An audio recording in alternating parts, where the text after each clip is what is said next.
Uh-oh, we're back again. I know, much to some people's dismay, we are back. What's going on, Dirk? Alex? It's just another day in paradise, so to speak, I guess. Sure. It was a busy week and an okay weekend. I stayed up too late, did some work. They were doing some network maintenance at one of our sites, so I had to support that late into the night, Friday night, and for a couple hours yesterday. So a little bit busy, but it worked. It was okay. Why is it not seeming to go live? Sweet. There it goes, I guess. Okay, I don't know. I see Napster Ninja in the house. If it's actually going live, I think it is over here. It is. Okay. I see it. Yeah. It was just buggy at first. It was buggy at first, but all right, we got Will Carey and Napster Ninja. Napster Ninja, apparently, I didn't know this, or maybe I did know this. He lives local to me somewhere. I only found that out from that's cool. Somebody else's freaking channel. So, okay. I guess he's friends with a Therapeutic Edge and Women Carry Knives, and they hang out all the time. Oh, that's cool. And they just exclude me from those gatherings. So, whatever. At least he's here watching, so it's okay, I guess. I'm not bitter at all, but that's okay. K is for knives. What's up? Anyway, we got we've got a guest today. Kris from Yellowday Energy, who I got the pleasure of meeting at Blade Show West last year in Utah. Super cool guy. I bought a torch that I didn't need from him because he was super cool. And then as we continued our online friendship, I ended up buying this fancy pocket clip for it too, because why not buy a pocket clip that's almost more than the knife, than the watch itself, the flashlight itself. Yeah. And then, long story short, we became such great friends. I bought a full zirconium one. That one's sweet. Because why not? It's only freaking money with a zirconium pocket clip.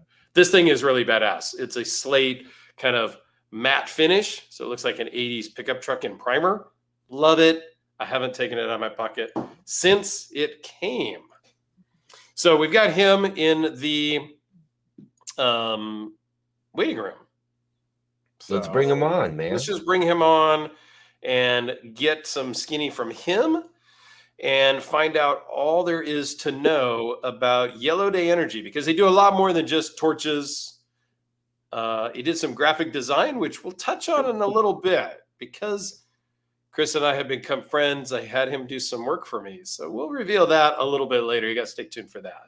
I know Jim Skelton might be jumping on the chat stream, he told me, so because he was kind of interested in watching this episode with this particular maker. So we might see him. All right. Well, Jim has been hardcore into the flashlight world over the last few years. I mean, he's always been into lights, but he's been doing a bunch of more of the affordable, $50, $60, $200 type stuff in the last month. He's had, I don't know, 5, 6, 7 videos. Anyway, Kris, what's going on? Oh, just hanging out. My dogs are bugging me. Here's one. Nice. Oh, that's a min pin, man. Yeah, he's a mini. He's a Chihuahua, but yeah, he looks like one. He looks like a min pin. I got 3 Chihuahuas, cheaper than kids, so That's cool. That's cool. They are cheaper than kids. They're they're maybe about the same amount of work, but they're cheaper. No, right. From somebody who's a dog owner and a kid owner, I'm going to tell you, kids are way harder.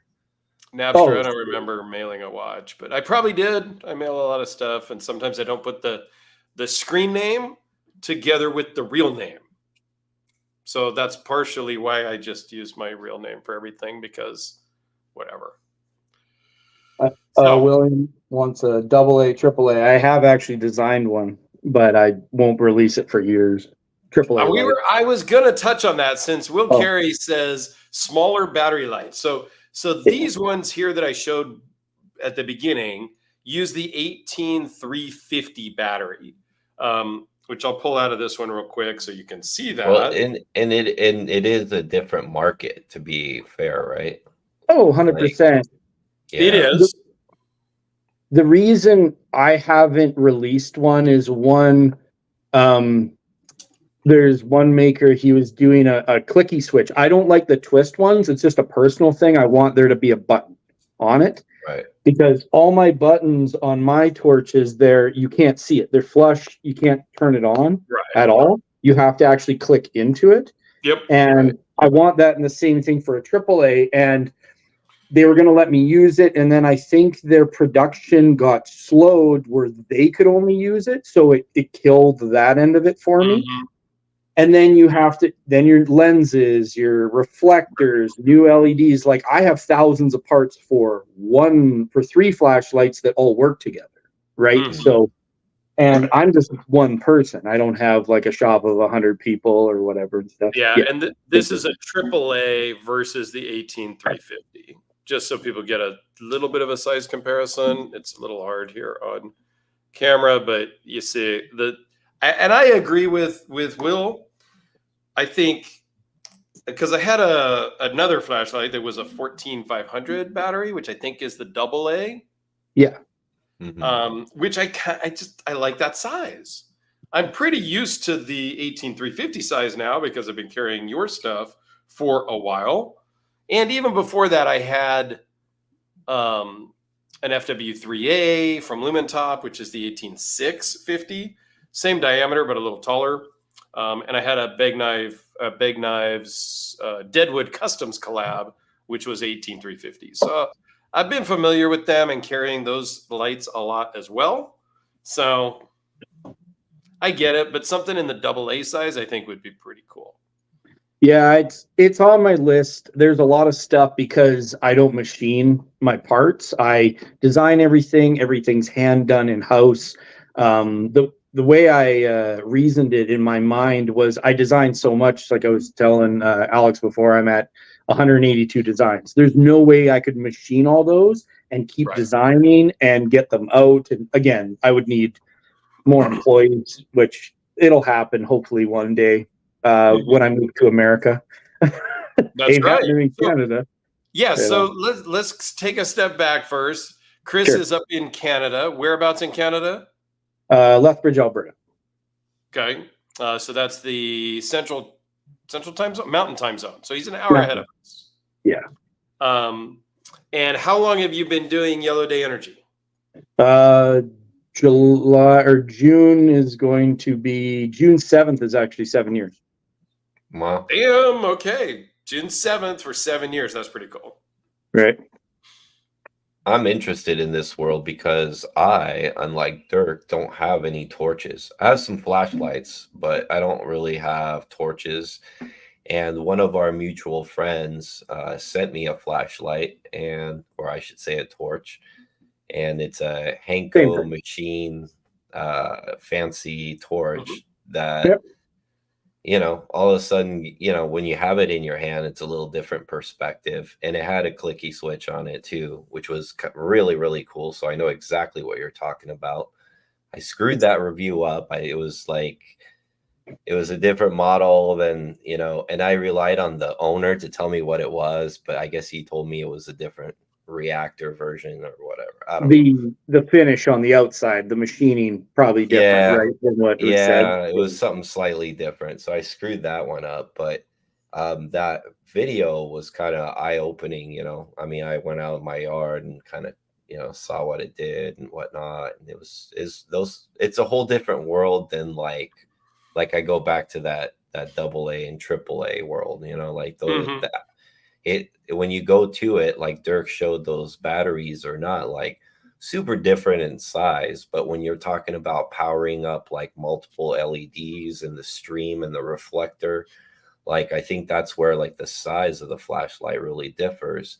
And when you want to start, building those types of aspects to it, which you can't really do in a small little, flashlight as much. Is that correct? The pen lights are great because they're light, they're compact.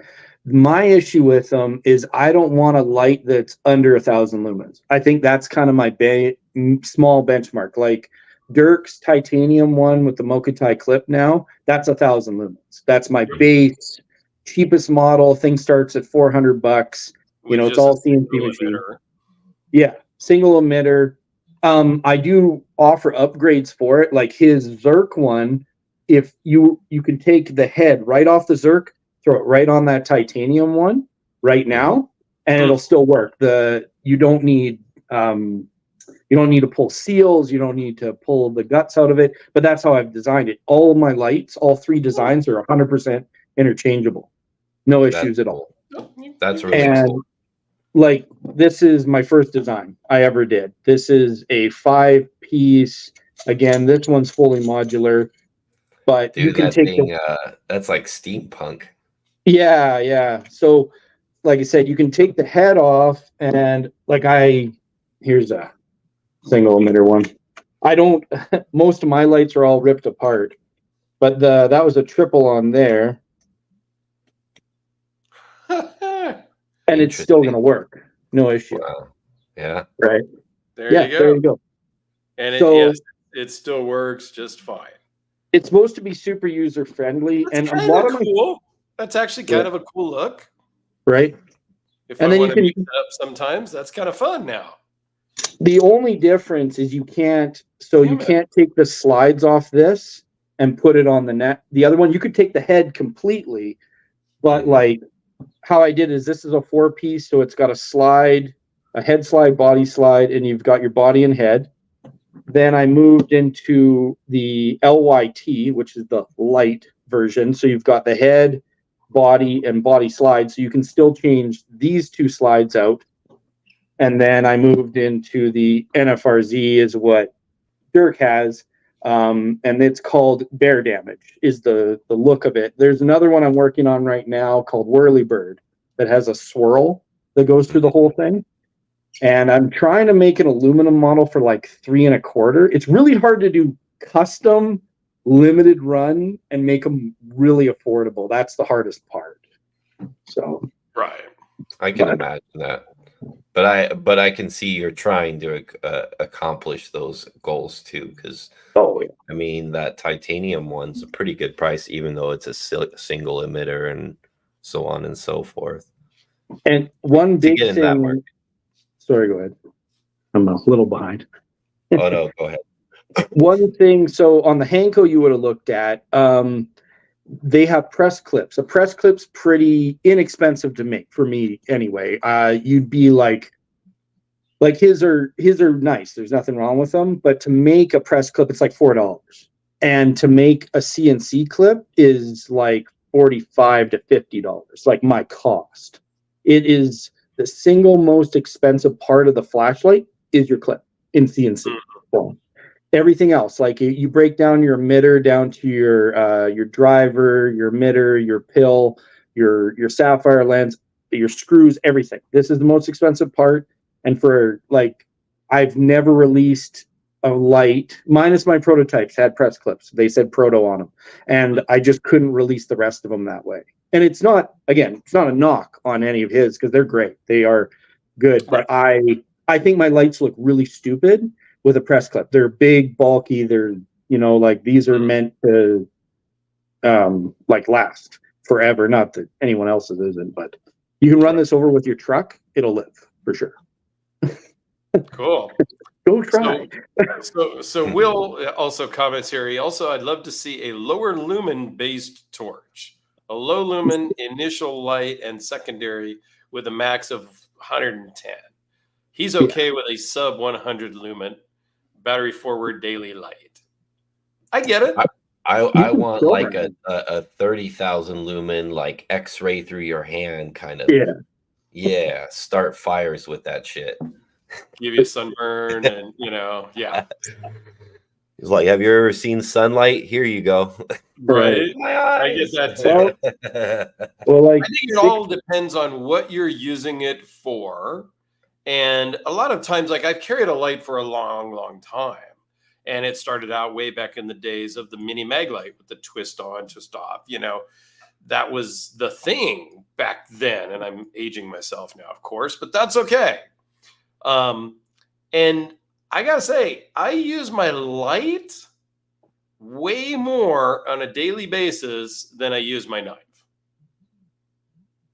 in a normal day. I mean, not so much now that I work at home, but when I was going to an office, walking around the office, there was always somebody or something that dropped something behind their desk, dropped something under the desk.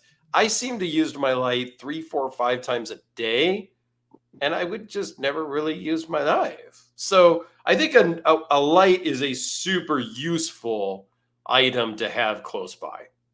It's interesting you bring that up too, because I like everybody else, you try to like get your wife to have a good EDC on her, so that she has little tools and things. Mm-hmm.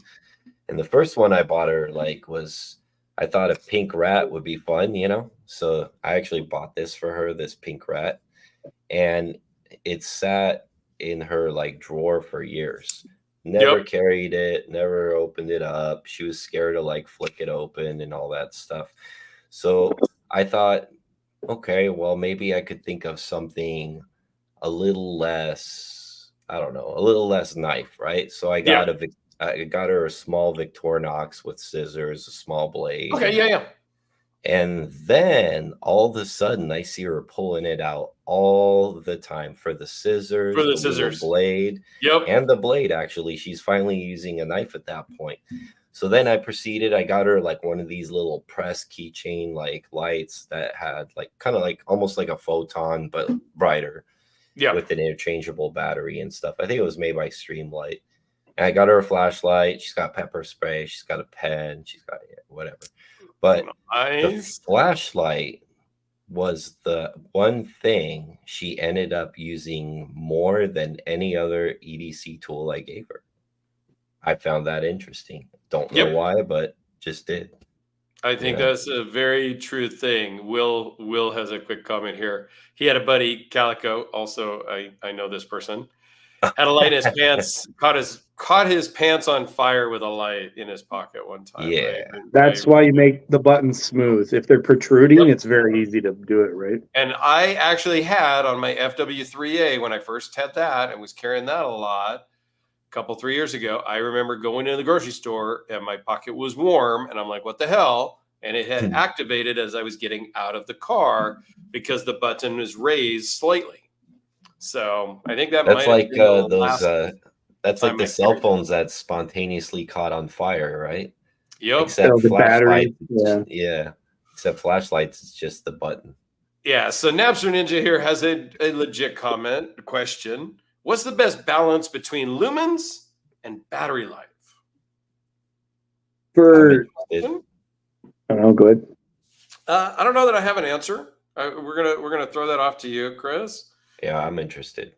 It's different for everybody because, like, again, like I want 1,000 lumens. I think that if I'm going for a walk, at night I want 1,000 lumens. Actually, I almost never bring my 1,000 lumen torch. I always bring this one because this is closer to 1,700 right. And then if it burns out, I've got the glow as well that will light a little bit. It's like I said, it's completely different for everyone. The one comment that had that buddy William wanted to see 110, which is almost nothing.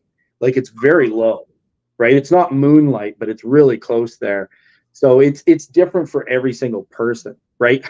Because like running this at 100%, I think it'll only last like 30 minutes. But if you ran it at like 15, you'll get like days out of it, without recharging the battery. And the battery's only like $5, and they take like, I don't know, 30 minutes to charge. You keep your like one extra with you.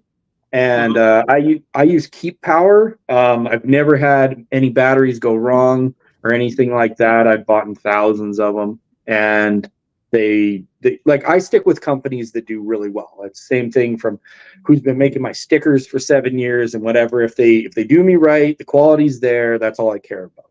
Yeah. So, no. It's different. Yeah, so I think it's really use case dependent. I think it's good to have options, right? That's one of the things I like about your stuff is I can go, moonlight, almost nothing, low, medium, high.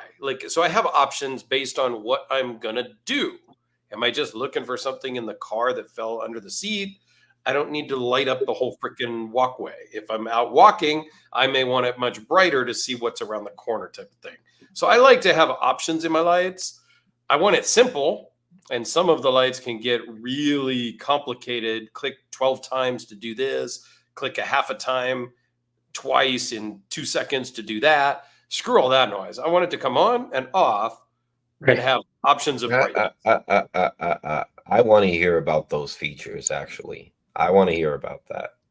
Like, what else can you do with these things? Because I love strobe. I think strobe is awesome because I'm a former Marine. You know, I like tactical shit. And I find it useful. Well, in the video I did this morning was on somebody else's light. Triple click it and you get strobe on turbo. See, that's what I'm talking about. So please enlighten us with what these clicky things can do. So you've got the two drivers I run right now. We've got the Dragon driver, which I'm actually phasing out, but they're programmed quite easily. Like Dirk was saying, you do about 12 clicks in a row, and then I can reprogram it within seconds. There's about 9 different mode groups with mine, and they go from low, medium, high, or 15, 25. They're all in percentages. You have secondary colors. I have red, blue, orange, and green secondary. You can run UV with it as well. UV is very low. Like, this is low secondary, this is high, and UV is half of low. Because you go to Harbor Freight and buy one of those crappy little $10 UV lights that have, like, 40 or 58 little LEDs in it. This only has 3. So you got to see like how little's through it. And the Carclo, which is it's the part that spreads your LEDs out through your emitter. You have to cut that out because the UV can't penetrate that. And I just did a Mokutai one, and the guy loves it. But and it's got UV secondaries. I saw it when he posted that. Yeah, it's really low, but I make sure, like, I've only sold 4 in 4 years ever. And because I tell people, I said, it's very low. If you don't like it, you can ship it back. I'll replace it with a blue or whatever you want, but you pay for shipping, right? Because I tell them, I'm like, you're not going to like how low this is. As far as I know, strobe, there's a strobe function, but I don't think you can actually program it so it will strobe on a Dragon driver. And the H17FX, I've literally only used that driver for like moonlight, low, medium, and high, but it was a really good driver. And actually getting into it more, there's YouTube videos for like 2 hours on how to program the thing. And I'm pretty sure there is a strobe function within it. And I'm moving more into that because I've never had an issue with that driver. And I've had about 10% of the Dragon drivers junk out on me. Not the customer, but me personally, because I bench test everything before it goes out. And I've had 3 go not bad, but they have to be reprogrammed. And you don't want to get a light, have it reprogrammed, sent back. It's like having a knife that has lock stick instantaneously from that you just paid $4,000 for, and you're like, well, why isn't this working? But the problem I have is, depending on where my elevation is and where your elevation is and what time of year it is and condensation rates, stuff can happen when you're shipping this over 10 days, right? So again, I guarantee mine forever. Like the hardware, like you can overclick it in something and you might reprogram something a little odd, but my stuff is like, it's guaranteed for my lifetime. Because if I die, I can't fix it. So I get it. That's pretty cool, actually, too. Will says he runs a Streamlight Micro Stream single AAA at 80 lumens daily as a mechanic. What I like about it is it doesn't kill my night vision. Yep, I get that. And then Black Widow, who says, yeah, night vision's a thing, but if you get secondaries with a red, then you have no problem with night vision. So red secondaries is about the only secondary, in my opinion, and you guys correct me if I'm wrong, that's actually useful. Other than Instagram pictures and Facebook. One's for like map reading. One's for blood. Green, I think's blood, or is red blood? Green shows up blood. I guess I'm not out searching for blood often. So for me, I don't need that. Blue. One of them's map, Well, one of them's more for night. The other one's for blood, which is great for hunters. If you're going like this, if you shot a deer and you're tracking it on the grass or something, right? Because you can't see crap. Right. the one I think is cool is the red, because in the military we use a lot of red when you look down at like a map or something when you're out in the field, because you can't really see red like you can yellow light, right? So like if you're like under a bush flashing red, like there's a very low chance of being seen compared to like using a regular bright flashlight color. Agreed. I know That's that's what red's for, but that's I the don't nice remember part about having the secondary. Again, so like if you're sleeping beside your significant other, you use your low secondary is usually your first. On my stuff, it's programmed that way, and you're not waking anybody up. Doesn't matter what secondary color you have. It's super low. You won't wake. It's not, you could shine it literally at their face. It's not having an issue with it, right? Because it's like this. unless you put it on full bright and then it's like Dracula. Yeah. You're waking them up. And we chose on this one no secondaries, so it's a triple emitter with no secondaries because I didn't need or necessarily want secondaries. It has a blue glow gasket, so it does glow blue when it turns off. But yeah, I get it. And Black Widow loves red secondaries about and 2 that, levels actually. Perfect. I have a question about that. So what if Dirk changes his mind and now he wants blue and red emitters? So you only can have one secondary color per light. Right. That's just how the emitters are built, but he can send them back. If he wants, when I do a pill for 165, really like for, like if they hated it right away, they cover shipping, comes back to me. I'll rip it out, change it out for them. Like I said, I'm very easygoing. It's the same thing. Like if they've ever destroyed, like I've got a few where, they've ran like HVAC mechanics, or I have a few guys that run like $4,000 or $5,000 versions of my life that are lights that are like consultants, and they send them back every year for full refurbishment just to get them to look good again. I resand them, I repolish them, a few $100, right? On a, it's not even 10% of what it's worth. Right. But yeah, I interchange it all. I haven't put it on the website or anything because I just started using it again. I used to be almost 100% through Facebook, which I do still do, like a lot of my drops through there. But because I like talking to people, like that's a big thing. I was very neutral prone, where I just like staying away from people because there's a lot of good people out there, but there's a lot of idiots. And I just, the industries I was in, like I worked on the rigs when I was younger, and most of those guys are meatheads, but there's really awesome people that work there too. And I worked on some really great rigs, but I've worked on some really bad ones, Yep. And it's the same thing. I was in the trades. I had my master's in electrical before all this stuff started, and I got hurt, whatever. We can go into that later. But again, same thing. There's like, when I was trying to get into the trades in my early teens at like 18 years old, it was impossible like 20 years ago to get into a trade without like knowing someone that worked there, or like your dad owned it, blah, blah, blah. And now they'll hand it out to anyone. They'll be like, because they need people. It's totally different market. Yeah. Like even my buddy, he's an HVAC mechanic, and I'm like, you should come to the States. Like, you should move your whole family. I said, Canada's a shitbox fire right now, and we need to get out of here. And it's getting worse. Like politics aside, because I don't get into that. The States aren't getting so much better either. We have our own drama here in the States. Yeah. It's an election. We're not going to get into the politics, but no. I've got friends outside of the country. Yeah. Like minus California and maybe Florida are very comparable to Canada for how much stuff costs. But it is like okay, for a fun fact. So our mortgages, which is I just found this out about a year ago, that when you guys get one rate, that's for the entire term of your house. We get one rate for 1 to 5 years. And in 5 years, if that rate is doubled or tripled, that's your next rate for your house Oh, for you the can next get 5 that years. here too, though.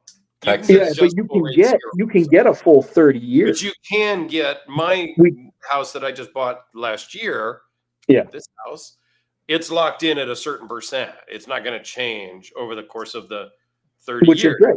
So you know what your payment is for the next 30 years. Yeah. Right? Absolutely. So let's say you're paying $1,500 a month, but then your rate doubles.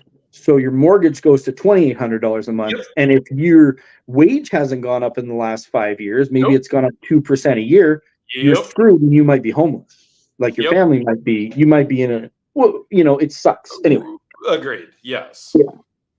So there's advantages and disadvantages with every country. Canada used to be a lot higher in that end, but it's just not for me, in my personal opinion and what I do for a living. It's most of my customers are in America. 92% of my customer base is American.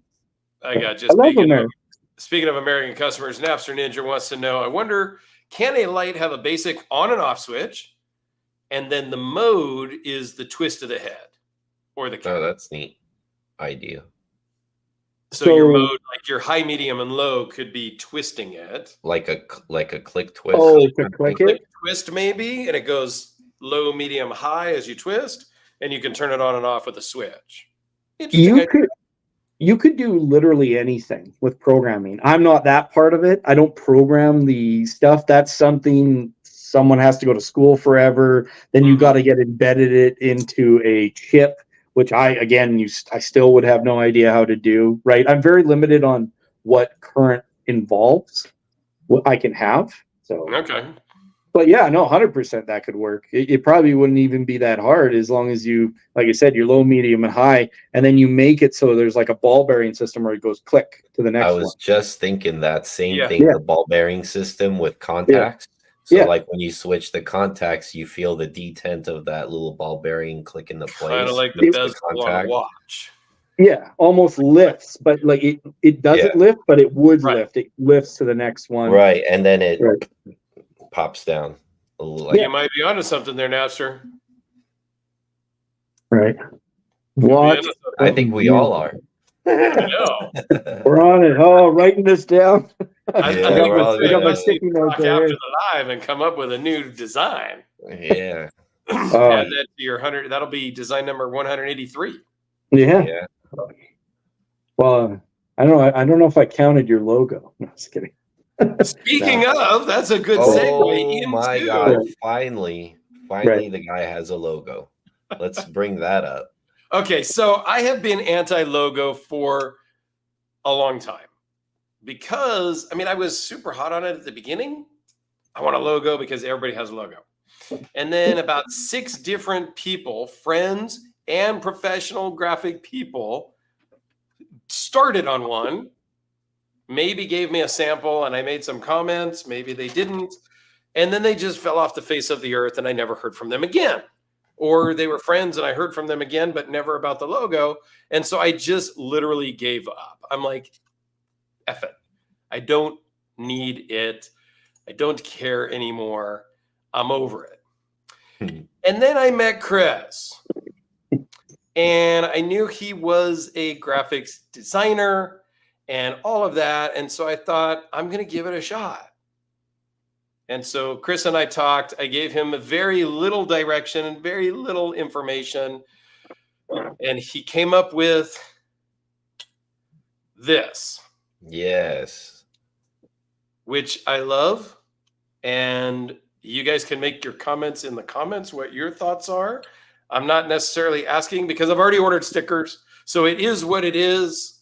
But I would love to hear your comments because we can always tweak it and do some stuff. But can you show? Did you download the other one that I did? The first one. Okay, it's all good. Nah, I still like that one. I'm pretty happy with it. It's good. I like the other one too. I got to see it, but then the fact that the name is Dirk.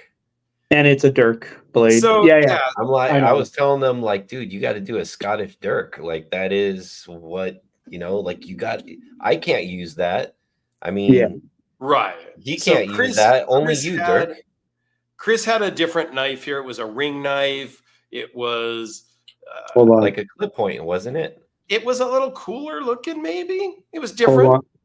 I did I don't know how to turn this around, but I've got it here. Okay, here, hold on. Let me a second. Let me. Oh yeah, there you make go. you bigger. Or let me. I'm trying to look it through my live on the other screen. There you go.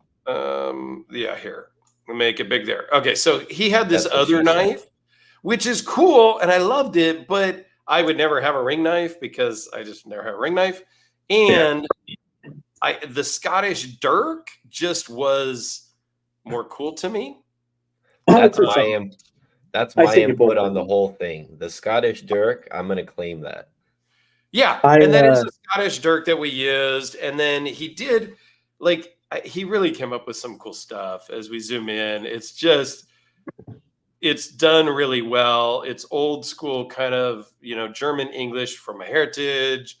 And I think it just came out really cool. So yeah, I wanted to share that and kind of debut it here. I need to upload it to, the YouTube logo, like avatar thingy and whatnot here at some point. Maybe make it an emoji type of thing for my channel members and that kind of thing. I order stickers. I have no delusion that this is not something people are going to want to buy on a shirt and a hat, all that crap. That's not happening. But I do have stickers coming, and I will do that. So anybody that sends me stuff will get stickers. I will probably get a local company here in Napa to make me a hat. I'm a freaking shaved head guy. I wear a hat almost all the time, so I will probably make up a couple of hats. I have an idea for a very special couple of coins that is in the future, but it's not going to be a big merch logo stupid thing. Don't get me wrong, but I think it's cool. I'm happy to have it. It was worth every penny of it. So I thought I'd share here with you guys live first. Yeah, it's about. And one guy, Help with Gadgets, likes it. Everybody else couldn't really care, but that's okay. I like it. That's all that matters. I think it came out good. Yes, that would be a lot of work to carve into a blade. Oh yeah. But going back up to the comments, I did miss one here from Black Widow. If you are in laser engraving, you will use your light all day with 2 on standby. So Brent's got a few from me. Actually, he does all my Cerakote work.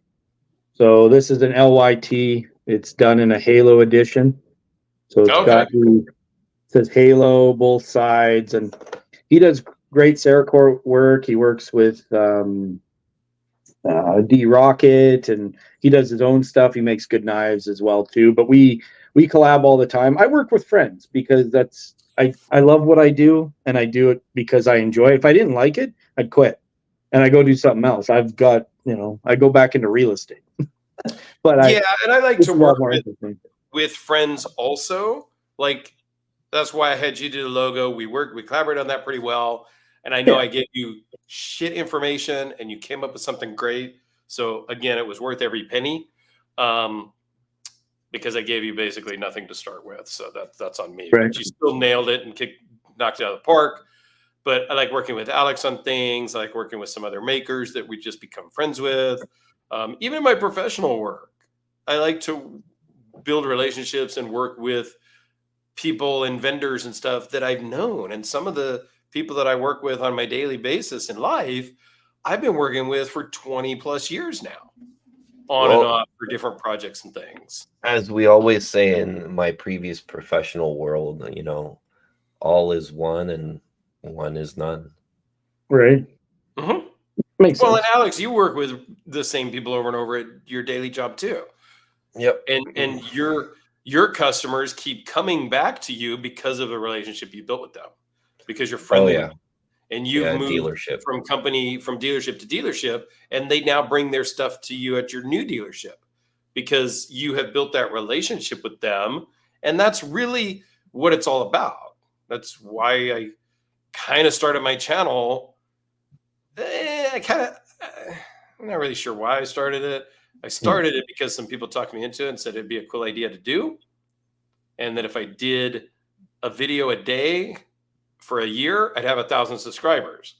Well, I did a video a day for about 5.5, 6 months, and I had 1,000 subscribers. So I've been doing a video a day for 4.5 years now, and I've got 9,000 subscribers. So if you're not subscribed, it's a little shameless plug here.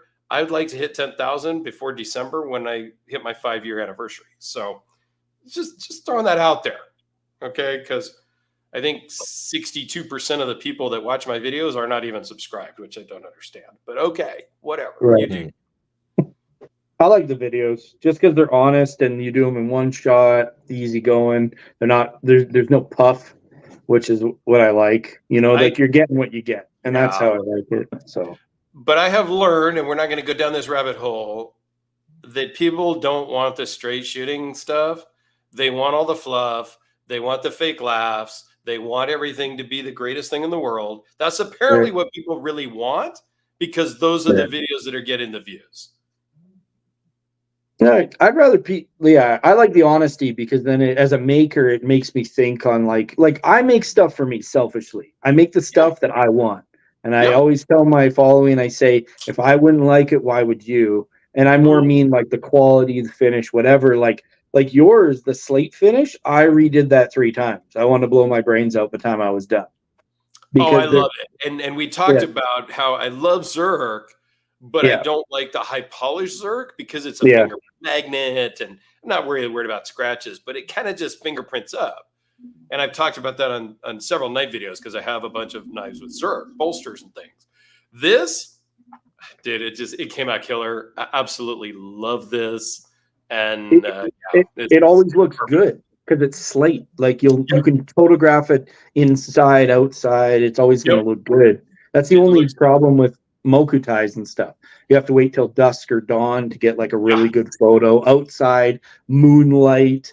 The eclipse has to happen at the right time. And I don't like editing my photos because I want people to see what it actually is. Right. I have one that pushes the light a little bit, that I only use when I need a photo right now, and it's right now, terrible time to photograph. Right. So Luck Knives has a comment here. I'd be interested in a Damascus light. Didn't you have, because I thought about buying it from you, the Lumen Top FW3, whatever letter they called it, for the Damascus? Wasn't that you that had that at one point, Luck? But yeah, I think Kris is going to get us some crazy exotic crap that he's made that is going to make man. Look at that. So damn steel. There you go. This is a Wreck-It. It doesn't have the clip in it. This is the 4-piece, and this was over etched in a very good way. Usually I boil my acid, and I'll do this for 3 minutes. The set for 4.5 minutes, and it over etched to where this is super thin, but you can see the etch super well. This has another 4 to 8 hours worth of polish, and I have to because I over etched, there's a few catches. If you put this in your pocket, you would catch. So I have to sit there with a toothpick with a piece of sandpaper wrapped around, and I'll have to go like this just for the edge, because this is a $2,600 flashlight. That's not bad. I thought you were going to say more. For all the time. Yeah, I know. What this cost because this is my last one. I built this years ago. This is probably 2.5 years. It was just in a box, and I haven't been able to get to it. Whatever I sold them back then for, that's what I sell them now for, whatever the price is, right? We might be able to sell that to Luck right now. Luck Knives. He's my buddy Mike, and he's in Utah. So you could finish it before Blade West, and you can deliver to him in Utah. That's nice. Or I could just all these parts Mike, and I could buy it myself. Right? Be I was just going to put a regular titanium clip on it because I think a regular titanium clip might look really good on that. A little bit of a different contrast. Because I'm going to go high polish on it anyway. So you're going to have the gradient between the lows will be grayed, and then the Yep. high polish. It's there. It's close, but it's There you like go, I Luck. said, Can we get it sold, Luck? Are you in? He's still in the chat. He's just being quiet right now. this still needs any of the custom torches I do, you get to pick the secondary colors I go over it with. I actually like doing lives with people personally to go over stuff because like Alex, like you aren't very familiar with stuff, so I want to go over it with you because typing it out isn't really. It can be helpful with photos and stuff, but if I'm showing you it, I'll even show you. I'll build it for you in front, so you get the whole experience because I think that's cool. In my opinion, that is cool, So, man. I super get a kick out of stuff like that. And that actually is the kind of stuff that makes me want to buy stuff from people because you're buying more than just a product. You're buying like the experience with it too, right? Like you make a friend out of it. And there's like plenty of knife makers. I've made friends. I started as a customer, you know? Yep.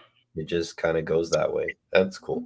I dig that. Yeah, I totally agree. And Black Widow says, yeah, as long as you're not a fanboy with one brand, keep an open mind. And I'm totally getting a like for this video. Thank you very much, Black Widow. If anybody has watched my videos, I have had a very few makers after the video has aired reach out to me and ask me to pull it down because I didn't say it was the greatest thing in the world. And I have told them, sorry, I'm not taking it down. Because I just tell it like it is. I think everybody kind of likes that and they understand that. And that's just how it goes. And the interface on the FW3 Lumen Top thing was pretty easy and good, but I didn't love it either, Luck. But I think it was good beginning for me to get into that style and size of torch was that FW3A in my case. And I still have one. It's in a little, like the end table next to the couch. So there's always like a light in the family room, living room, whatever you want to call it. Right. So I do still have an FW3A. It is out there. I've got a Olight zirconium on my office desk all the time, just sitting here. And then since I got it, I can't get the Circ and FRZ out of my pocket. It's just awesome. That's the last one for the year. So enjoy it. It was a little bit of FOMO, and that's why I agreed to buy it. But it was worth it. I really like it. And the fact that it's slate, matte finish, fantastically perfect. So what else do you do? So you're doing the torches. Yep. You're also doing some fidgety stuff. And is anybody in the comments here right now into the fidgety spinners and the things like that? Let me know. I have found that I don't think I am. However, I have been paying attention the last couple of months on conference calls and stuff. I am usually flipping my Olight around against the desk and then like this and then against the desk. I've been doing that during calls. So apparently I do want to fidget with stuff during conference calls.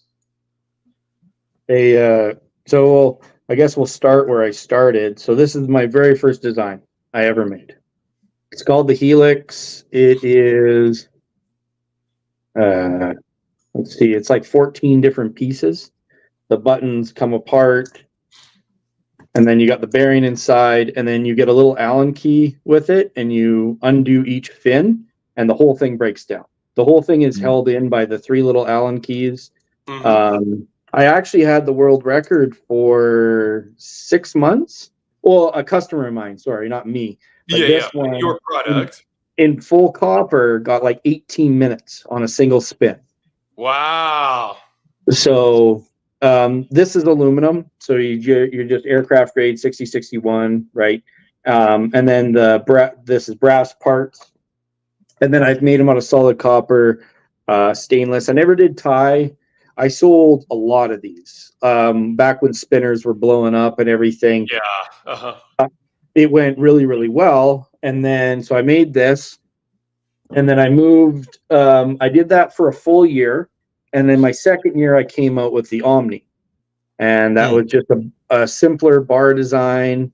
It's quite big. Again, I like big, like I have 2XL hands, so like they look a little smaller, but in my hands. So I went with that. Then I made a tri version of it. So same thing. Then the third year I moved into, so first year I had one design, second year I had three because I was still making helixes at the time. And then I made the Chub, which is a pretty mini version of it. Okay, gotcha. Right. Now this is the prototype because it's got the little bow ties like the Omni, but they were too small, so I didn't like that, so I changed it to that when it was done. So I made them bigger, and this one went over so well. I made that, and then I made a tri with it as well.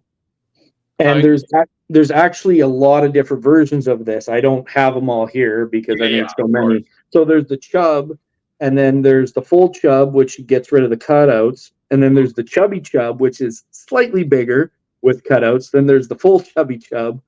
And then there's bars and tries of both. And then there's the 26, which is the exact same thing as the Chubby Chub, no cutouts, drill holes under the buttons, and it's got 26 millimeter buttons. So I'm these getting are a chubby 22. just listening to this. The what? I'm getting a chubby just listening to this. Right? Exactly. It was, and the whole thing when I brought it out, there was a sticker thing when it called Chub Life, and it was they came with stickers that said Chub Life, and it was, people didn't understand it unless you were in the group, right? So that's funny. But yeah, so that was my first 3 years was doing, I had one design, second year, 3 designs. And then I brought the Chub into like 7 or 8 designs. And the Chub was, there's not more than I think 50 per design per material, but there's, brass, copper, titanium, mokume, mokutai, zircotai, Damascus, Fenja, blue tongue. Like by the time you hit like 15 different pieces between all the designs, I made like 5,000 spinners without a single one of them going over 50 per metal per design. That was the whole point with it. Anyway, some of them didn't even go over 30. Come here, Stevie. Want to say hi? Okay. And then I went from that and I started getting into EDC. I left the spinner community. I was doing really well, but there was some stuff that wasn't going with how like I would run a business or stuff. The big issue I had with the spinner end of it was people would change the design by like 2 or 3% and then say it was theirs and then copy them and no one cared and they would sell them out. And it was, I didn't like that. So I just left. Yeah. Like I tried, asking people, why would you copy and stuff? And I found out really early on that no one actually cared. So why bother even bring it up? I understand that for sure. But with knives, it seems to be different. There's people that are very up on what they have and stuff. And then I moved into, so I made, this is called the Hydro Fin. So I started doing EDC. So this clips onto the inside of your pocket, keeps your keys perfectly vertical so you can put your phone beside it. And then you lift it out of your pocket like that. And it's got a bottle opener on the side. Then I made my first knuck. So it looks a little weird, but it's called the Endover. And I was bringing it up when you were talking about your wife, Alex. This is actually mainly sold to women in titanium. I will sell almost all my titanium to women because it doesn't look like a knuck. It's stylistically kind of like a bow catch or whatever somebody's told me. I had to look them up. Like there's the things that like you for archery. Like you sit there and you and you just click it. And it's that like, half a pound of pressure that shoots the arrow, whatever it is. They said it looks kind of like that. And then I did that. And then I've done other fidgets. Like if you twist your stuff, like this is called a yum yum. So it's on magnets. And Oh, which that's is cool. pretty cool. I got to play with those at Blade West and Black Widow Metalworks. He made this comment earlier. I was waiting until we got to it. It's funny. My girlfriend's favorite fidget is his Yum Yum. The Yum Yum is where it's at. So Hmm.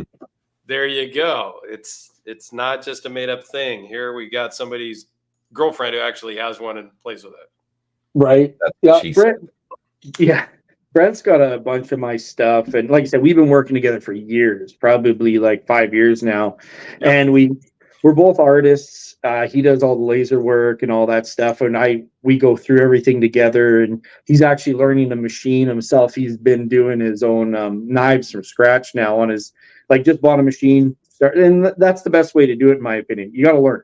You got to learn how to do all this stuff. It's like finishing work. Like, there are some makers, they don't know how to finish their own stuff, and there's nothing wrong with that. But I want to know. I want to know how to fix it. I want to know how to change stuff and this and that and whatever. Right. So, agreed. Yeah, yeah, the Yum Yum is kind of cool with the magnets and stuff. So yeah, bring some of those in Blade West. You never know. I may have to be stupid and buy some more stuff. I like Knife's comments on this one where he said, "Nah, I flip my knife at work. It keeps the troops scared." That one. There you go. Done. Yeah. Because that's kind of what I do. On a military base there in Utah. See, I don't like fidget. I rephrase that. I'm not into fidget like stuff, but I fidget with my knife all day long. So you're a fidgeter, but do you need a specific thing? Maybe, I don't know. That's kind of where I was at. But and I'm now always that I'm like kind of playing with my watch too, because I'm a watch guy. Like that's kind of one of my things too. But now I feel like I need a frigidity thing. So I don't know. I like that nut thing. I'll have to have a matte Zerk Yum Yum made to match my life. Not happening anytime soon. If I machine them one day, I will. I have like a few in copper, one in brass left, and one in stainless. That's it. Like I'm not making any more this year. A lot of the stuff I have, what I do is I sell out 90% of what I make. Yeah. And then I keep about 10 because every once in a while there's someone that messages me, and it kind of seems like a stupid way to do it, but I have a lot of stock because I have little bits of stuff, and they might be able to get something because they messaged me. And because I want to talk to my customers. I think that's a perfect way to do it. I mean, you could, because you're doing drops, and in the description of this video is a link to Kris's Facebook group, which is where he's very active. He's super responsive and active on Facebook Messenger as well. So he's easy to get a hold of. It's not like a commercial for him, but it kind of, sort of is, because he's a great guy and easy to get a hold of and make some cool stuff. So, well, it's not often you get a maker that wants to get so involved with his customer. That's kind of a big thing for me that kind of stood out. I don't hear people like flat out saying, "Hey, like I want to have a conference call if you're going to buy this expensive thing for me so we can figure out what you want and how it works." And like, as a customer, I have to kind of ask those sort of things. Once in a while, I've had a few custom knife makers that have sent me like progress pics, like that was kind of cool. I've gotten that once in a while, but yeah, most people don't want to deal with customers, so for me, like, that makes me even that much more interested in your products, just because like it sounds fun to collect, there's a group, you get involved, all that good stuff. So kudos to you, man. I like that. I appreciate it. I make stuff anywhere from $10 to 10 grand. So, and I do, like Dirk saying, I do all my own artwork. So like my patches, I started doing patches just because, so this is the very first patch I ever made. And it's a character I came up with named Hammy, and he's Moose Pig. And how Canadian could you get? And no one, I had to look it up. I wanted to make something that no one else had done. He's wearing a realistic dinosaur outfit. This one's called Wear What You Want. And he's got his little teddy bear. And I'm a big child. Like, to me, Hammy's me. And it's all the little stuff I do in my life and things I like. Like, this is a more recent one I did it's a version of Kirby. My white dog I just had up, his name's Kirby. And I'm a big kid. I like Nintendo. I play games. You know, I like board games and all that stuff. It's the same thing as having friends and all that. And like, here's a Bowser version of him. Oh, cool. So, Black and Widow then says you got to take us over to see the patch wall. oh, see the thing is, know. I can't turn my phone around, but that's okay. You just turn your phone around and make it work. So Yeah. this is most of my drawings. I've got this is my patches I've created. So this is one patch right here. This is 16 by 16, and this thing is like a few $100, like just to get made. It was pretty crazy to draw. It took me like 60 hours to draw this one alone. But yeah, I've taken a few off here, and the patches, I did them because it was like a release from doing, it was just fun to draw. That's why I started doing logos for people. Like here's the very first hammy drawing I did. That was the one that got me started, and people loved it so much. I did that wear what you want one. Heck, this is, one sec here. I got one. Oh, right that's there. cool. Oh, Right. That's boy. super cool. So Yeah. I've got up to a few makers. I'm like, you're not a real maker until you got your logo on you. You branded yourself, man. Yeah, well, I made sure the logo was good. I did it a few years in. I was like, well, I'm going to be doing this forever, so might as well. So at some point, I'm going to have like full arm sleeves of my drawings and stuff, and I'll probably, the neck is on the idea train if I want to scare small children when I'm 50.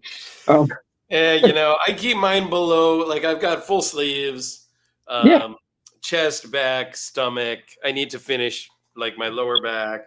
You guys want to look like a bunch of Russian prisoners. Right. Stop at the Tons of neckline anarchy. and nothing on the hands. I might go down to the legs. That's still in a discussion process. How about the nuts, man? Are you going to tattoo the nuts? No. That's the question. Oh, the knuckles. Even if I went full body, I would skip that spot. That's not a full body then, man. I wanted to And put the pecker. Canadian You gotta across do the my pecker. hand. It's a full body enough. My buddy who is full body, he skipped that. You gotta make the pecker look like a 357 round, Okay, yeah. The armpits were not fun. I don't have the full on armpits. Oh yeah, because of all the nerves. But yeah. Anything here because sun's not touching, right? Pretty tender for sure. The elbows was really bad. The worst part for me so far on my body, I don't know if I can show it, if it shows here, was the ditch. On my left arm. On my right arm, it wasn't so bad. I don't understand, but yeah, that one little spot there, and it needs a little touch up because it swelled up so much that it needs a little touch up, but I'm kind of like, maybe not. It's good the way it is. Did you say your left arm wasn't as bad on the inside? The left arm inside here in the elbow was worse than the right arm. You drive? You drive, or do you have someone drive you? I drive myself to and from the tattoo place. It could be, no, I mean, like it could be the sun because you're driving, your left arm's here and it's taking whatever. Oh, it's maybe. I always have my tinted windows up. Oh, and Luck Knives, that will never, ever, never in a million years freaking happen. I am not getting my logo tattooed on I my agree, body actually. I would like to see that. That is not going to happen. Right here, right there. It's just not going to happen. Like DW, like. No. But on a serious note, Luck says he just had another thought. I have a giant 2-inch thick slab of Westinghouse. How about a vintage micarta light? So I have a design. So this is an LYT. You take off the head. The head is thicker than the head on the Wreck-It because all right. Pick a color. No logo tattoos. You guys would have to pay me a hell of a lot of money. If you guys want to start a collection, it's going to be a lot of zeros before I get a logo tattoo. If it's the tramp stamp, I don't know, man. That sounds. I think we could do a GoFundMe and get that funded. Make it happen. Make it happen. It's gonna be five, maybe six figures. I have an idea to take off this slide. Yep. Get like burl, or is that what he said? Some sort of wood. Well, it's micarta. Vintage micarta. Yeah, so micarta, maybe a stabilized burl in resin or something. Take the block, drill it out. Yep. Case it over top. Manually machine it down so it would still have metal here, because you need a metal sleeve or it's not gonna. There's no right, because it's got to conduct the electricity.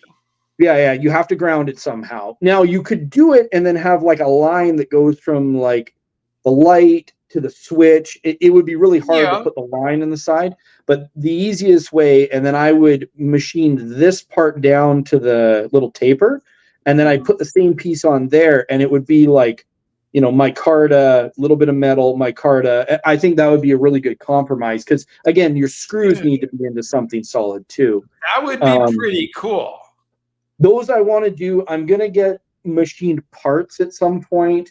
Again, this will be a lot easier when it's going to be a shit show when I sorry if I swear. No, we can fucking swear on this. We're adults, and it's past the first 30 seconds when YouTube really checks and demonetizes you. And blocks we're you. into it. So we're good. When I am able to start machining this stuff, like I'd have my machines right now, but like I said, I've told Dirk and gone over it. I'm planning to move to America in the next 1.5 to 2 years. I have property to sell, and I still have to work every day, and I got a million other things. But I have a fifth wheel in British Columbia that's 45 feet with a trailer, and I have moved down there before. It just didn't end up working out. But the idea is to just sell everything here, pack that up all the way to the rafters. I don't have a 1 ton anymore, so I have to buy a 1 ton, get rid of my 1/2 ton truck, and then just drive down there and buy I just want 2 acres with a pole barn, and then I can live in the trailer and I can work, and then maybe I'll build a house one day, or I'll live in the trailer. I don't care. I live in a 700 square foot house with a 1,200 square foot garage right now, so I don't even care. I hear you. Right. But yeah, I don't know. I'm excited to do that, because then I can make whatever I want. Like you're saying, you want a Zerk Yum Yum, I could make one. I have the designs. I could be like, oh, I'm going to do a run of them this week for fun, right? Right now, I can't do that. Just one. So, just one. We need some exclusivity here. Oh, you could just etch my logo into it. We'll get Black Widow to laser etch the logo into it, and we'll call it good. Then it's a one-shot deal. Same thing as the tattoo. No, I think you should mass produce them, actually, so it doesn't feel so special with one. Tens of thousands. Hey, you can mass produce them with my logo on it. Done. There you go. They want a discount because it's got some stupid logo on there. Yeah. This year I'm hoping to start into doing folding knives. So, interesting. Yeah. The main goal, friction folder, slip joints, friction folders, locking knives. What kind of knives? Folders in general with lock. So like frame lock and liners. That's what I really like personally. So again, that's what I stick with. I have made some fixed blades. A few years ago, I made probably about 50 of them in a month. So I have like almost no time. And I've made, like I've shown you guys before off video, this is one friction folder I made. It's weird, but that's the way I like it. It's got like glow liners and all that jazz. Anyway, this is just was me to get into folders, because you go from fixed blade, now you're getting the idea of like where the stop is, because you still have to put in the bearing, right? And then you have to, you have detent and stuff. So I'm going to get, my first knife is going to be a button lock. I know that. And I've been told by every knife maker that I am friends with, don't do it. They said it's a terrible idea. You're going to hate yourself. But I design so much stuff, I think a button lock will be easier in my eyes, because I won't have to, I don't like lock stick and all that stuff. And I see makers that have been doing it for 15 years that still have problems with it. And I'm like, nope, I'm just going to get rid of it and we're going to do a button. I'm going to engineer it all. And like, it'll be easier in my brain. So, Luck Knives is going to start a folder project. He's been doing fixed blades for a while. awesome. And he's got a fixed blade collaboration with Kurt American. American Knives. Yep. And so hopefully he'll have a working one for Blade West. What is the ones he does? I'm trying to remember the name. I will be at Blade West again this year. Ultimatum. There's the Phantom, the Ultimatum, and the ones that's got like the slits. It kind of looks like striations on top. Yeah, that's the Ultimatum. Mm-hmm. Is the it? one that looks like it's got like a saw blade? Yeah, I love that design. Such a good design. Yeah. It's like Black Snow Customs. Love his knives. They're, I don't know. It's if I could even get half there one day, I'd be happy. Just for the quality. I have one of Kurt's knives, and it's one of my favorites in my whole collection. He's really I misspoke. Good. Sorry, Luck. Shh, don't tell anybody. Nobody will know. At some point, I would like to get a Kurt American knife because there's a couple that I really like. So let's go back to this button lock thing because he said all his knife buddies are telling him not to do it. What do you think, Dirk? I think it is an ambitious first knife, but I think he's got a leg up on a lot of people just because of his design work.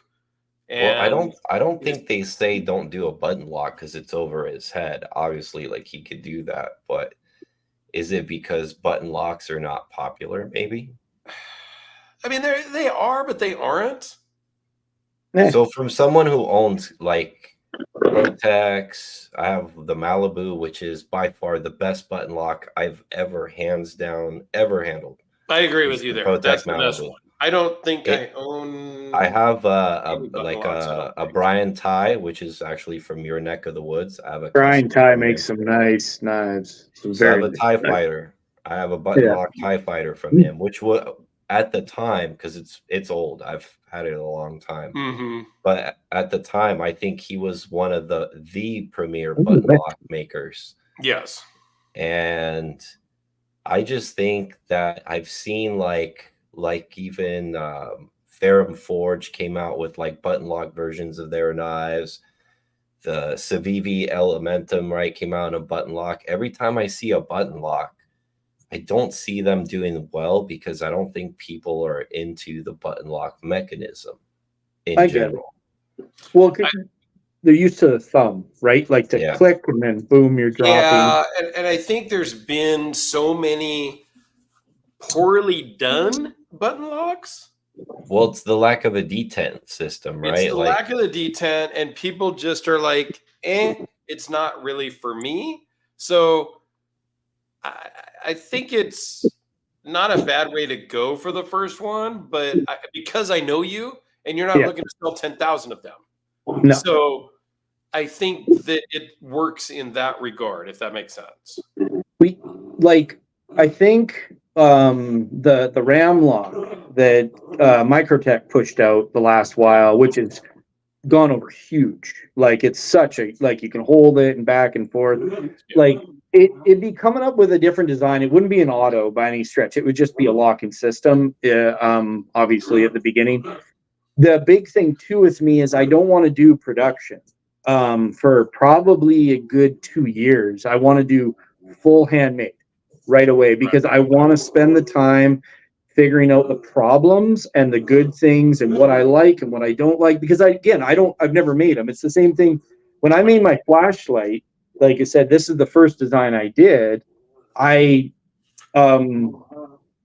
When Dirk was like, he's like, I remember the thing. He's like, you know what? I don't need this, but I'm buying it because we're friends. And we spent like a few days together, and and that's cool. And now you're into it, but you use it more when you get something that either you like or has some value or cost to it, where like you're gonna take better care of it. It does something that normally you wouldn't use more or less at all. But now you have it with you, use it all the time because it does. Like I have my flashlight because I don't have a 3-way switch downstairs. So Right. I turn the light off. I don't have any light to my bedroom for like 25 feet. Right. So again, it's stuff like that and whatever. But yeah, from what I was told from lots of makers, it was I couldn't do it right away. Oh, I don't know. That was the general consensus. Because I've actually heard the opposite from a lot of knife makers, that actually a button lock is a pretty good simple system to start out with, because you don't have to worry about like blade tang geometry, right? Like making them meet at that certain angle that you cut them. Right. And that's where like the locks, that's why when you buy an Emerson knife, they always lock stick, is because he has a straight cut, you know, and he's got an angle on his tang.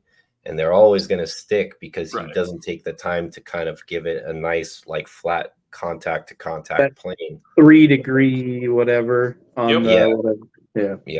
And you could play around with the degrees a little bit, but he just doesn't, you know, I don't know. That's a whole Emerson knives, a whole other conversation, but just another example. But actually, I think like button locks are really great to start with, especially if you're like into CNC machining and things that kind of drop into place. That's a very easy way to get a guaranteed lock, a safe lock on a knife. Well, these will be done manually, but yes, definitely. The first ones will be. But I can also develop a different system that maybe hasn't existed either. I have designs. So, that's cool. And I don't. That's the biggest thing, like with the Yum Yum that Brent was talking about. So when these came out, the magnets were glued in for everybody that invented them. And the only reason I came out with one is I made a plate system that are screwed in so that the magnets, they can't go anywhere.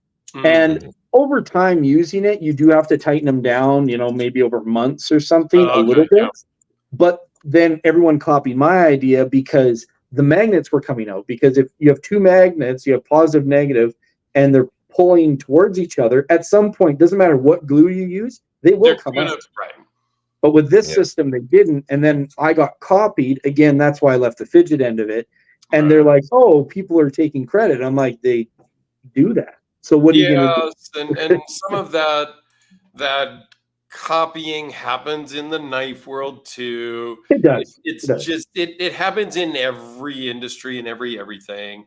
There's always going to be some unscrupulous people in every industry and everything.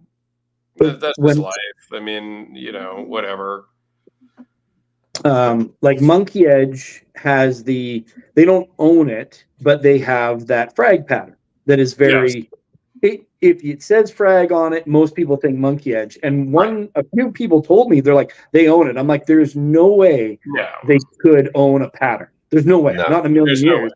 So I went up to him, I'm like, do you guys own this? I'm like, maybe it's a patent I don't know about in America. Right. And they're like, no. And I'm like, okay, cool. I've never done one with it, but I just know of it, right? I know Medford has done a few of those frag pattern things. He's done some with Monkey Edge, but he's also done some on his own. And I've got one. Like he made the grenade tie, Praetorian tie, and I have one of those. So yeah, it's not exclusive to Monkey Edge, but Monkey Edge runs with it, and it's a Monkey Edge signature, though, for sure. It is a signature piece for Monkey Edge that anybody can do, which is fine. It's like the rock patterning that Porca does. I did it 2.5-3 years ago without even knowing who the guy was. Right. Well, and Anzo did it before him, long before. Yeah. So again, it's a common pattern that anybody can do, but it is mostly associated with him, which is fine. McNeese does some too, I think. That rock pattern stuff. So I mean, it's a common thing. So like people do it better than others. It's like this is like food. That's from 3 years ago. Yeah. Right. I did the scales. This one actually had a thin line right here. That's why I own it still, because it's filled, but the epoxy went in between the scale and the liner. And anyway, so like this is one of them that I did forever ago. And so just weird stuff, right? Yeah, Actually, so the there's handle design's unintentional smart. copying and just Thank like you. a frag pattern that's just a pattern that anybody can do. But there is a lot of like copies that do happen in every industry, and that's not okay. Using a pattern, big deal. But literally copying somebody's design, that's just never okay in my book. I'll show you the first knife I ever made. No experience. Again, still a month's worth of experience is literally nothing. I would never call myself a knife maker by any stretch of the imagination. The scales need to be completely changed, but this is essentially what I want to turn. Oh, how the heck? There we go. This is the first knife I want to do. So That's pretty cool. it's a double scale system. So there's carbon fiber on the inside and then that. Now don't pay attention to the bump or whatever. Like this is going to be changed a lot, but I like the look of it. Right. And I'm pretty happy. Again, it's a worn clip kind of look. So the, I really wish I could figure out how to change the phone. I don't have to go like this. It's all good.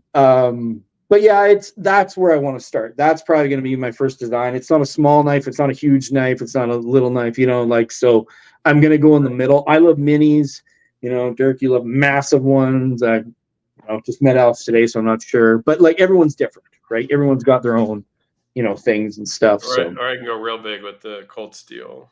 Right.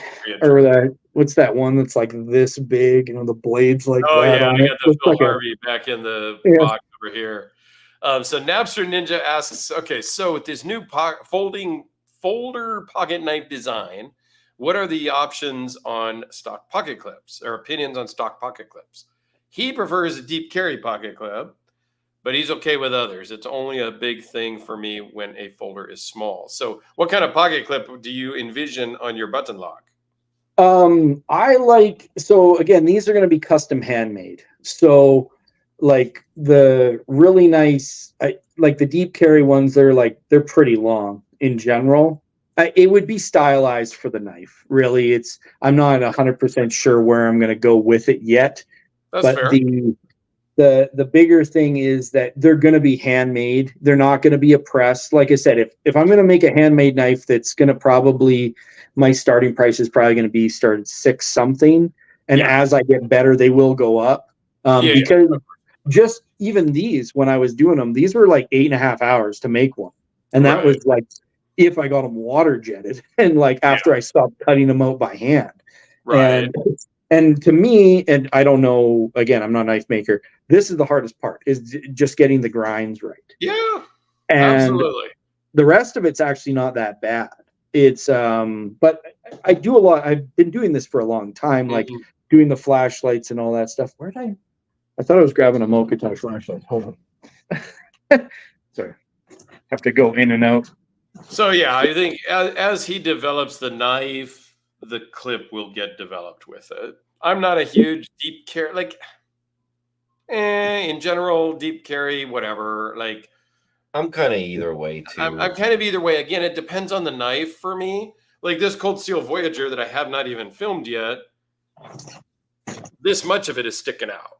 Well, that's a lot to stick out. Okay, well, so that's a little much. Not comparing to the size of the knife, though. Not compared to the size of the knife, I get it, but so I like a little bit less sticking out. The Frank Fisher, the King Battle, has about that much sticking out, just for comparison, right? So, and that's fine with me. There's some knives like Damned Design, their freaking deep carry pocket clip is higher than the actual knife. So the knife is deeper in your pocket. I think that's just silly. I don't understand. Everyone likes something different, right? Yeah, everybody likes things different. I just, I don't. See, they it's a nice flashlight, but it looks like crap on camera. Oh man, that is nice. So that's Zircotai clip. This is my last one for these. And then so here's a Wreck-It version in Mokutai. Oh, that one I like. And the big difference, because so this is 2,600, this is 4,000. Yeah. And the reasoning behind it is this is double the parts, double the machining. This is a 9 by 1.25 inch rod that we make the whole flashlight out of one piece. I get the rods custom made overseas. The only reason I can get the price down, if I got them done in America, they would be double, easy double. And it's nothing against Nichols or any of the, there's like American Metal Exchange, there's Sakmar Mokume. I've dealt with a lot of different guys. Most of them, like Nichols, wouldn't, I don't think he's ever made an 1.25 inch rod. I could be wrong, but I did talk to him years ago about it. And because one guy was like, I don't care what it costs, I want to get one done. And the flashlight, because I only needed one, it was going to be like 10 grand. Yep. And I'm like, I ended up selling him one of these years ago because I said, look, it's going to look the same. Like I can, it's just done overseas. And I said, I guarantee the material. I even used to get a lot of material custom made that I would sell to other makers. And I would tell them, I said, certified through me. It's Yellowday Energy, whatever I called it, like it was like Midnight Blue or something. I came up with these different names, and this was years ago. And I said, it's guaranteed through me. You can tell people that like I'm not making it, obviously, but the shop that was making the material for me was 100% exclusive for me. I was probably spending 600 grand a year on material at the time. And then I could give them a good deal on it. And then makers that normally couldn't ever touch exotics could now, because instead of a piece of flat stock costing $1,500 to make 2 scales out of, I could get it for I could sell it for like $450, right? And it's not to undercut anyone. It's just to get the stuff out there because, I don't know. I get it. Yeah. Like you said, I just dabble in a little bit of everything, and I try and help people out as best as I can. There's certain things I won't tell people about on like ways I finish things. I have a finish I call Black Aqua Fresh, and it's black with aqua lines through the whole thing. And I've done did it for like a few months years ago, and now I have the formula somewhere, but it took me 2 years to figure out. And I was talking to Jared Ozier, and he's like, I'd love to do a collab on it. And because I just need a scale. It takes me 38 hours to do one piece, just because it has to sit. But it's very similar to Shipwreck. But instead of it being browns and all that, it's black and aqua. Yeah. Completely. Oh, it sounds great. So, yeah, it's awesome. I like it. Yeah, that's cool. Yeah. So if people are interested in getting like stuff from you, where's the best place for people to find your stuff? Mainly on Facebook. I do use the website. I did a few drops this year on it. And I'm going to put more stuff on there just so people can see all the stuff I make. Cause like right now there's almost nothing. Like everything's sold out and whatever. And I do have some stock. But it's Facebook. You message me if I have it. If it's not queued up for a drop, it's available. But you don't know what exists because, like I said, a lot of stuff sold out. A lot of stuff I might have some small amount of it. Like I said, I keep a little bit of everything and stuff. So, see. Very cool, man. Well, you'll be hearing from me. I guess it's time for me to get my first torch. All right. Yeah. Come on, man. I think that one of that Zircuitai or Mokutai one would be perfect for you. I don't know about that, man. Pure tungsten. Only one in the world that makes one. Even a tungsten. Oh, that is cool. Dude, I got to handle one at Blade West. It's heavy. Well, yeah, if it's tungsten, that's it is a beast. You better tighten up that belt. But it was so cool to handle. It was really cool.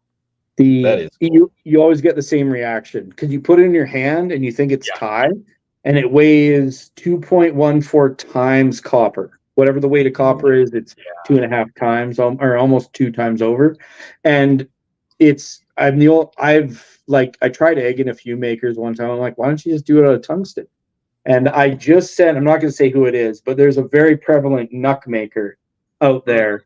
And I just sent him 2 plates to make about, I don't know, not very many knucks out of it. and they are going to be really cool. Some might be going up to charity. You never know. And I Yep. told them, I said, I'm like, I will give you dead cost. I just want one. I just want one because I know I'll never be able to get one. Right. So, That but I is got him. He just got the material last week. So I don't think there'll be any for blade because they have to be water jetted. Then you got to machine them all. But I spent 6 months between 2 shops in Canada testing out different rods. And I will never tell anyone what grade it is, but I will get it for anybody, and it's machinable, 100%. Yeah. No issue. Don't even care if they're my Cool. competition. I just love concrete. And it is heavy, but it's carryable.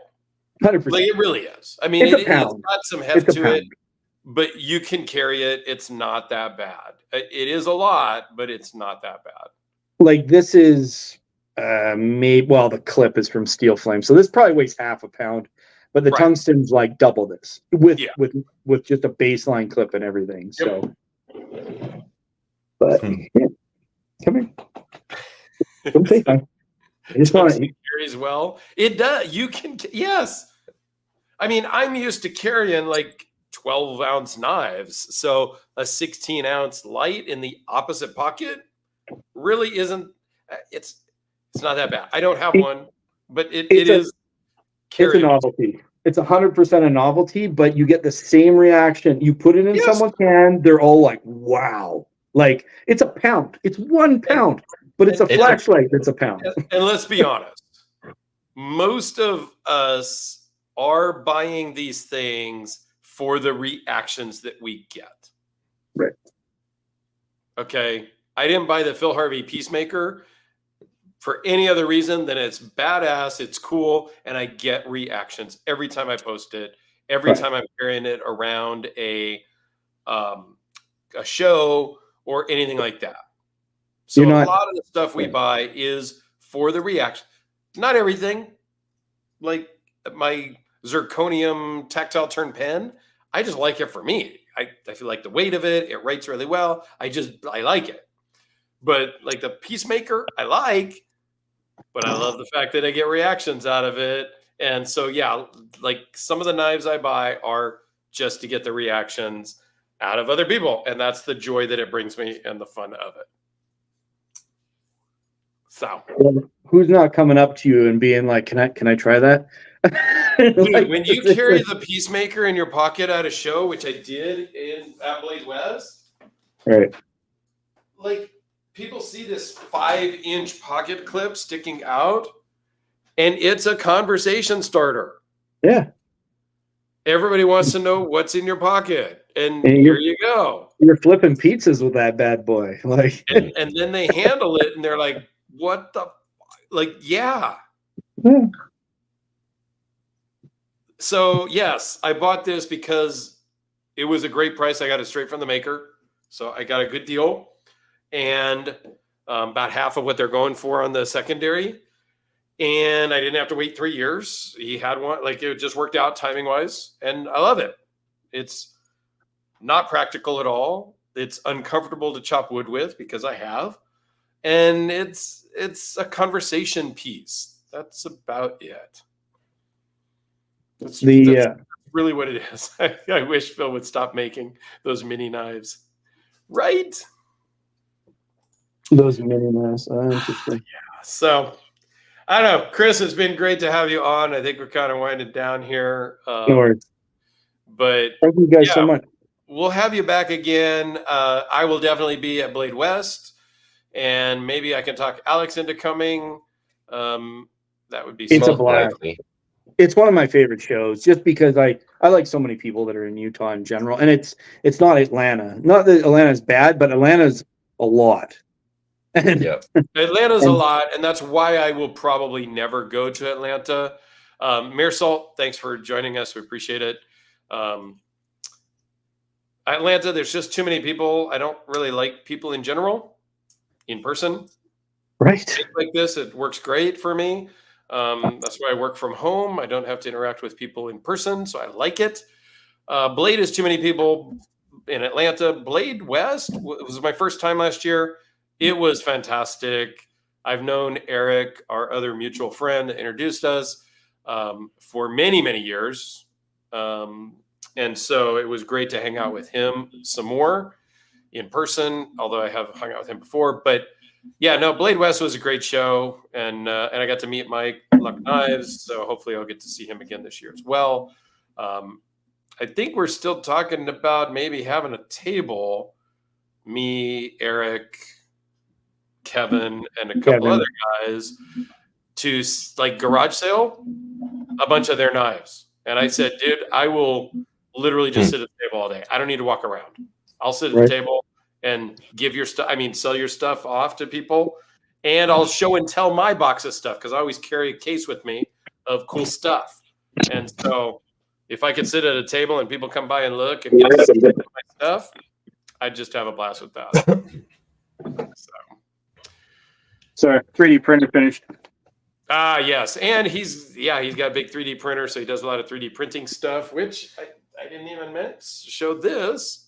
Yeah, a little glow in the dark oogly boo pen holder, cup holder, like not cup holder, but I put my glow in the dark knife in it next to the how spooky thing.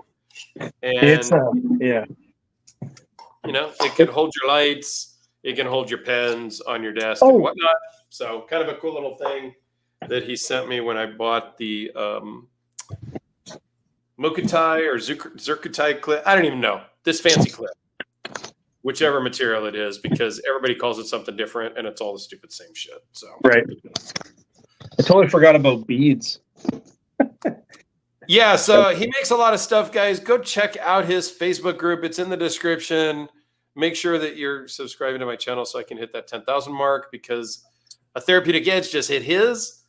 And so now I feel left out because I just do. So, but yeah, check out his Facebook. He's got beads also, which are pretty cool. Some cool Stormtrooper ones here and there, which is fun. And he's just a great guy. So reach out, have him build you something. From He's great Canada. to work with. Like, and in all honesty, even if he wasn't here, working with him on the Zerk flashlight and working with him on my logo design was fantastic. He called me a lot, not to an annoying point, but he did call to ask questions. Hey, I just emailed you this. What do you think? There was a lot of back and forth, and I felt very well taken care of at a very reasonable price for both the light and the logo work. So we'll definitely do more logo work stuff. I mean, this is the logo, but I've got some ideas for future things. But yeah, he's just a great guy. I can't say it enough. So there you go. And the fact that he's Canadian, I just kind of I overlooked that. Good guy. Right. I'll be American one day. So there we go. Any last questions? I think we're good. You guys know how to find us, and we'll be back. I don't know. Okay, so normally we do this every other week. I'm going to be gone from the 14th to the 24th in Utah, actually. So that's 2 weeks from now. So we may either do one next week. I got to talk to Alex. We'll either do one next week and then when I get back, or it's going to push until like the, open a calendar here, like the 30th. So either next week and then the 30th, or just the 30th. So we'll keep you posted. I'll do a community post on my channel about it and whatnot. We'll figure that out. But yeah, it won't be in 2 weeks because I'll be in Utah planning on an off-road trip and whatnot. So and hit me up anytime, Alex. I'll sort you out, man. I will, man, for sure. Yeah, well, like I think that's going to be a venture I'm definitely looking forward to kind of mess around with. So yeah, I'll hit you up for sure. Appreciate it. Awesome. Well, thanks everybody. Kris, go ahead and stay on. We'll just say goodbye to everybody else, and we will see you on the next one. Stay tuned.